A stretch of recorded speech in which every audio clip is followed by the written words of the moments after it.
Shalom, shalom à toi, cher bien-aimé. Reçois mes salutations dans le nom précieux de notre Seigneur Jésus-Christ.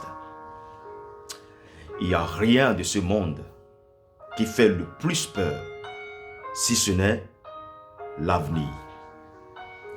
Que vais-je devenir? C'est la question que tous se posent.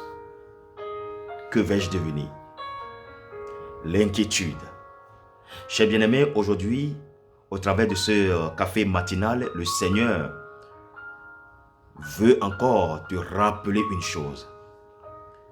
Que c'est lui qui a le contrôle. Oui, c'est Dieu qui a le contrôle. C'est vrai que ne pas s'inquiéter ne veut pas dire ne pas réfléchir. Mais à partir du moment où on réfléchit, et on arrive au bout de ces réflexions avec un résultat zéro, on tombe dans l'inquiétude. Mais aujourd'hui, le Seigneur veut t'expliquer, veut t'éclairer sur ce que c'est que être croyant et réfléchir sur son avenir. Et être croyant et être inquiet de son avenir.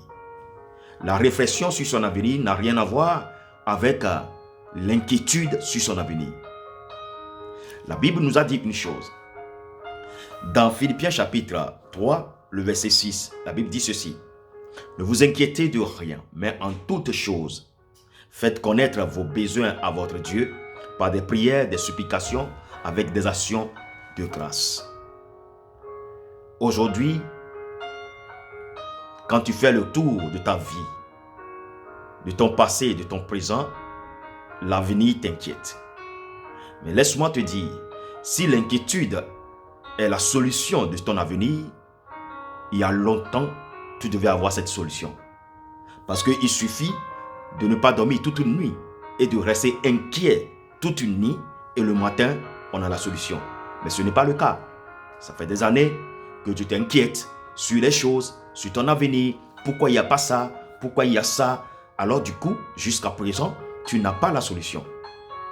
Pourquoi? Parce que l'inquiétude n'est pas la solution. La solution, c'est Jésus. Alléluia. La solution, c'est la foi en Jésus. Mais vous allez voir une chose. La foi est une ferme assurance des choses qu'on espère. Donc la foi, c'est l'espérance. Alors que l'ennemi de l'espérance, le prédateur de l'espérance, c'est l'inquiétude. Alors quand tu t'inquiètes, tu peux être appelé chrétien. Mais quand l'inquiétude est dans ton cœur et que tu vas prier, ta prière n'est pas accompagnée de foi. Alors que ce n'est pas la foi qu'on a tout reçu de Dieu. Alors, cher bien-aimé, tu t'inquiètes souvent. Aujourd'hui, au travers de ce café matinal Parole de vie, le Seigneur veut te débarrasser de ce qu'on appelle l'inquiétude. Alléluia. Le Seigneur veut t'en débarrasser. Alors, qu'est-ce qu'il a dit? Il a dit, ne t'inquiète pas, mais en toutes choses, fais connaître tes besoins à ton Dieu. Par des prières, des supplications, avec des actions de grâce. Donc, le temps que tu prends pour t'inquiéter, prends ce temps pour prier. Prier, c'est communiquer avec Dieu. Et c'est dans la prière que tu arrives à faire connaître à ton Dieu tes besoins. Tu as besoin du travail. Dieu, donne-moi du travail. Tu as besoin du mari. Dieu, donne-moi un mari. Tu as besoin d'une femme. Dieu, donne-moi une femme. Tu as besoin de la santé. Dieu, donne-moi de la santé. Et c'est ce que la Bible est en train de dire ce matin. Ça ne sert à rien de s'inquiéter. Alléluia. Alors, tu vas faire cette prière avec moi. Cette prière qui va te débarrasser de ce qu'on appelle l'inquiétude. Seigneur, 3 fois saint. Oui, tu es éternellement saint. Tu es fidèle à ta parole. Aujourd'hui, j'ai écouté ta parole. Et ta parole me dit de ne pas m'inquiéter.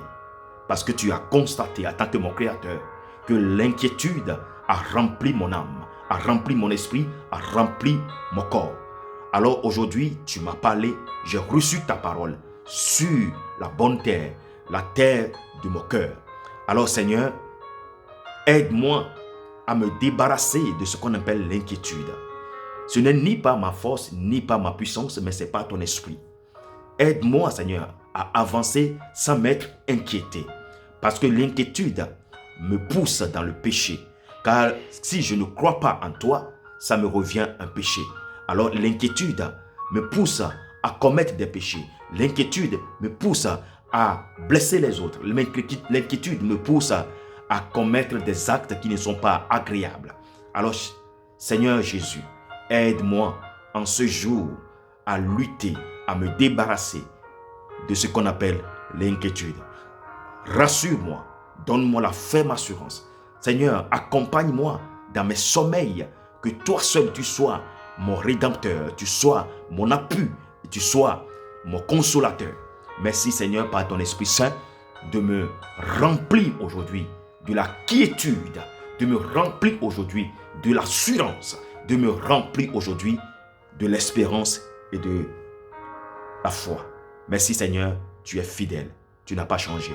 Tu as dit dans ta parole, tout ce que nous demandons avec foi par la prière, nous les recevons. Je le reçois aujourd'hui et je crois que je l'ai déjà reçu. C'est en cela que je les verrai s'accomplir. Merci Seigneur pour cette journée. Merci pour ta fidélité. Je te confie encore ma famille, ma maison, ma vie. Seigneur, que toi seul, tu sois le conseiller de ma vie. Au nom de Jésus, j'ai ainsi prié. Amen, amen, amen. Cher bien-aimé, arrête de t'inquiéter. L'inquiétude n'est pas la solution. La solution, c'est la foi en Jésus. Au travers des prières, tu lui dis ce que tu as besoin. Et lui, si tu crois, il te le donne. Que Dieu te bénisse. Shalom à toi et bonne journée. Jésus t'aime énormément. Tu as écouté ton serviteur qui est là pour te servir, Richard Damasco. Que la paix et l'amour du Christ soient avec toi. Shalom. Bisous. Bonne journée à toi. Que tu te lèves, que tu marches dans l'assurance sans être inquiété de quoi que ce soit. Jésus a le contrôle sur ta vie. Amen.